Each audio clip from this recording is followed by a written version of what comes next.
नमस्कार शेतकरी मित्रांनो, मी गजानन भवर मायक्रोबायो सोल्युशन प्रायव्हेट लिमिटेड या कंपनीमध्ये काम करतो.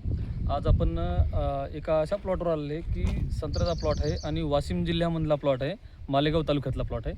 तर त्यांना आपण अल्फा नावाची किट दिलेली 53 किलोमध्ये.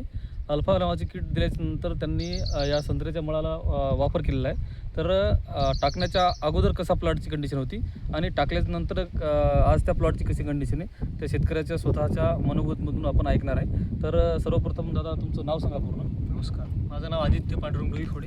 मी म्हणजे स्टुडंट आहे ॲग्रिकल्चर. आपला संत्रा पहिले थोडा स्ट्रेसमध्ये होता, पाणी वगैरे आलं, अल्फा किट म्हणजे सोडली आता. तर अल्फा किट टाकल्यानंतर संत्र्यामध्ये काय काय बदल दिसले? म्हणजे बदल पहिले 40% फूट दिसत होतं. आपण म्हटलं मायक्रो म्हणजे कमतरता तर असतेच प्रत्येक झाडामध्ये. अल्फा किट सोडली आला तर 80% ते 70% फूट दिसत आहे. आणि झाडामध्ये काय बदल दिसत आहे? हिरवेगारपणा, झाडं स्ट्रॉंग दिसत आहेत. चांगलं दिसत आहे. हां गेल्या वर्षी पण डोस टाकला असेल ना तुम्ही? हां, नाही गेल्या वर्षी टाकला नव्हता, पण गेल्या वर्षी फुटला नव्हता मला. ते आपलं स्ट्रेसमध्ये झाडं गेले नव्हती. असं यावर्षी तर आणि गेल्या वर्षीच्या झाडामध्ये काय फरक दिसतोय मग? गेल्या वर्षीपेक्षा या वेळेस जास्त चांगलं फुटलं. चांगले फुटले ना? हां ठीक आहे.